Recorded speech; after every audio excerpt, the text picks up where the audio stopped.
ಇದ್ದಿದ್ದು ಇದ್ದ ಹಾಗೆ ಮಾಡ್ತಕ್ಕಂಥದ್ದಕ್ಕೆ ಅವ್ರ ಜೊತೆ ಟೈ ಅಪ್ ಮಾಡಬೇಕು ಅಂತ ಹೇಳಿ HMT ಕಾರ್ಖಾನೆಗೂ ಒಂದು ಮರುಜೀವ ಕೊಡ್ತಾ ಇದ್ದೇವೆ. ಇದು ನನ್ನ ವ್ಯಾಪ್ತಿಗೆ ಬರ್ತಕ್ಕಂಥದ್ದು. ಇಲ್ಲಿ ಯಾವುದಾದ್ರೂ ಒಂದು ರೀತಿಯ ಜನತೆಯ ಒಂದು ಭಾವನೆ ಏನಿದೆ, ಏನಾದರೂ ಒಂದೆರಡು ಕಾರ್ಖಾನೆ ತರಬೇಕು ಅಂತಕ್ಕಂಥದ್ದು ನನ್ನ ಮೇಲೆ ನಿರೀಕ್ಷೆ ಏನು ಇಟ್ಕೊಂಡಿದ್ದಾರೆ, ಪ್ರಯತ್ನ ನಾನು ಪಡ್ತಾ ಇದ್ದೇನೆ. ಆದರೆ ರಾಜ್ಯ ಸರ್ಕಾರದ ಸಹಕಾರ ಬೇಕು. ನಾನಿಲ್ಲಿ ದೋಷ ಕೊಡಲಿಕ್ಕೆ ಹೋಗಲ್ಲ. ಈಗ ನೋಡಿ HMT ಕಾರ್ಖಾನೆ ಅದು ಫಾರೆಸ್ಟ್ ಲ್ಯಾಂಡ್ ಅಂತ ಹೇಳಿ ಅದನ್ನು ಸ್ಥಗಿತಗೊಳಿಸಬೇಕು ಅಂತ ಹೊರಟರು. ಇನ್ನು QCL ಕುದುರೆಮುಖ ಅದಕ್ಕೂ ಸಹ ಹಲವಾರು ರೀತಿ ಸಮಸ್ಯೆ ಉಂಟು ಮಾಡಿದರು. ಅದಕ್ಕೂ ಒಂದು ಮರುಜೀವ ಕೊಡ್ತಕ್ಕಂಥ ಕೆಲಸ ಮಾಡೋದು QCLನ. ಅದು ನಮ್ಮ ರಾಜ್ಯದಲ್ಲಿ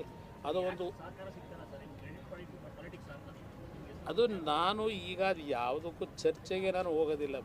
ಸಹಕಾರ ಕೊಡಿ ಅಂತ ಕೇಳಿದ್ದೇನೆ, ಹಲವಾರು ಬಾರಿ ಕೇಳಿದ್ದೇನೆ ರಾಜ್ಯ ಸರ್ಕಾರಕ್ಕೆ. ಈಗ ಇದುವರೆಗೂ ಪತ್ರಿಕೆಗಳಲ್ಲಿ ಹೇಳಿಕೆ ಕೊಡ್ತಾರೆ. ಬಂದು ನನ್ನ ಹತ್ರಂತೂ ಒಂದು ಬಾರಿ MB ಪಾಟೀಲ್ ಅವರು ಒಂದು ಕಾನ್ಫರೆನ್ಸಿಗೆ ಕರೀಲಿಕ್ಕೆ ಬಂದಿದ್ದು ಬಿಟ್ಟರೆ, ರಾಮಲಿಂಗ ರೆಡ್ಡಿ ಅವರೇನು ನಮ್ಮ ಸಾರಿಗೆ ಸಚಿವರಿದ್ದಾರೆ, ಎಲೆಕ್ಟ್ರಿಕ್ ಬಸ್ಗಳ ಒಂದು ಕೇಂದ್ರ ಸರ್ಕಾರದ ಯೋಜನೆ ಒಳಗೆ ಏನು ಮಾಡ್ತಾ ಇದ್ದೇವೆ, ಈಗ 10,000 ಬಸ್ಗಳನ್ನು ಕೊಡ್ತಾ ಇದ್ದೇವೆ ದೇಶದಲ್ಲಿ. ಅದು ನನ್ನ ಇಲಾಖೆಗೆ ಸೇರುತ್ತೆ. 10,000 ಬಸ್ನಲ್ಲಿ, ಎಲೆಕ್ಟ್ರಿಕ್ ಬಸ್ಗಳಲ್ಲಿ 4,500 ಕರ್ನಾಟಕ ಬೆಂಗಳೂರಿಗೆ ಕೊಡ್ತಾ ಇದ್ದೇವೆ. 4 ವರ್ಷಗಳಲ್ಲಿ ದೊಡ್ಡ ಒಂದು ಏನು ಜಾಹೀರಾತು ಕೊಟ್ಕೊಂಡಿದ್ದಾರೆ, ಕಲರ್ಫುಲ್ ಜಾಹೀರಾತು, ದೀಪಾವಳಿ ಕೊಡುಗೆ ಅಂತ ಹೇಳಿ. ನೆನ್ನೆ ಬಹುಶಃ ಕೆಲವು TV ಇಂಟರ್ವ್ಯೂಗಳು ಕೊಟ್ಟಿರ್ಬೋದು. ಇವತ್ತೇನೋ B ಖಾತಾನ A ಖಾತಾ ಮಾಡ್ತೀವಿ ಅಂತ ಹೇಳಿ ಏನು ಅಡ್ವರ್ಟೈಸ್ಮೆಂಟ್ ಕೊಟ್ಟಿದ್ದಾರೆ. B ಖಾತಾಯಿಂದ A ಖಾತಾ ಕನ್ವರ್ಷನ್ಗೆ ಅರ್ಜಿ ಹಾಕಕ್ಕೆ ₹500.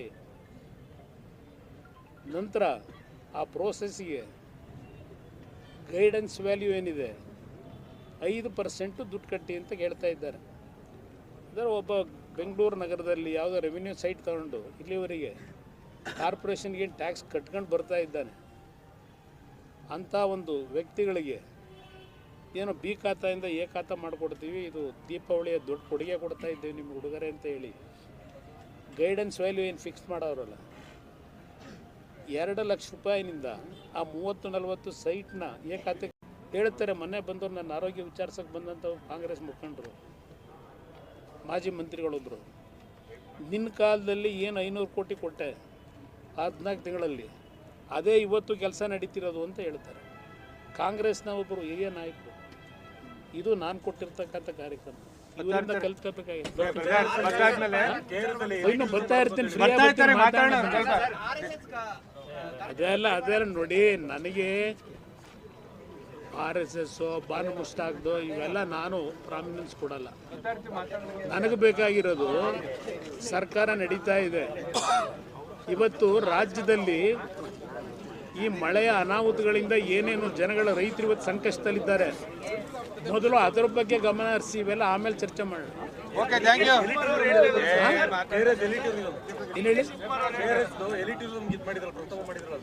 ಇಲ್ಲ, ಅದು ಆ್ಯಕ್ಚುಲಿ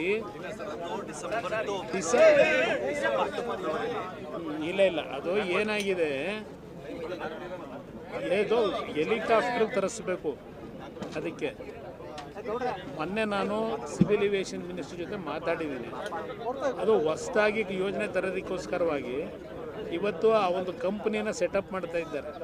ಅದು ಬಂದ ಮೇಲೆ ಎಲ್ಲ ಕಡೆ ಅದು ಟೂರಿಸಮ್ಗೆ ಎನ್ಕರೇಜ್ ಕೊಡಬೇಕು ಅಂತಕ್ಕಂಥದ್ದು ಅವರ ಭಾವನೆ ಏನಿದೆ. ಇವತ್ತು ಹೊಸದಾಗಿ ಅದಕ್ಕೆ ಪ್ರೋಗ್ರಾಮ್ಗಳನ್ನ ರಚನೆ ಮಾಡ್ತಾ ಇದ್ದಾರೆ. ಅಯ್ಯೋ, ನನಗೆ ಮುಖ್ಯಮಂತ್ರಿ ಸ್ಥಾನವೇ ಆಫರ್ ಇರಲಿಲ್ವಾ? ನಾನು ಬಿಟ್ಟೋದ್ನ ಕಾಂಗ್ರೆಸ್ನವ್ರನ್ನ? ಅಲ್ಲಲ್ಲ, ಒಂದು ನಿಮಿಷ, ಅದೆಲ್ಲ ಬೇರೆ ವಿಷಯ. ನನಗೆ ಮುಖ್ಯಮಂತ್ರಿ ಸ್ಥಾನನೇ ಕೊಟ್ಟಿದ್ನ ಬೇಡ ಅಂದಲ್ಲ. ಇವತ್ತು ನಾನೇ ಇರುವೆ, ಇವತ್ತು ನಾನೇ ಮುಖ್ಯಮಂತ್ರಿ ಆಗಿರುವೆ. ಜಯಪ್ರಕಾಶ್ ಗೌಡ್ರಣ್ಣ ಬಾಲಗಂಗಾಧರ ಸ್ವಾಮೀಜಿಯವ್ರ ಹೆಸರು ಒಂದು ರಂಗಮಂದಿರ ಕಟ್ತಾ ಇದ್ದೀವಿ. ಸ್ವಾಮೀಜಿಯವರು CSR ಫಂಡ್. ಸುದ್ದಿ 3 ವಾಹಿನಿಯ ಹೆಚ್ಚಿನ ಮಾಹಿತಿಗಾಗಿ ಸಬ್ಸ್ಕ್ರೈಬ್ ಆಗಿ ಹಾಗೂ ಬೆಲ್ ಬಟನ್ ಒತ್ತಿ.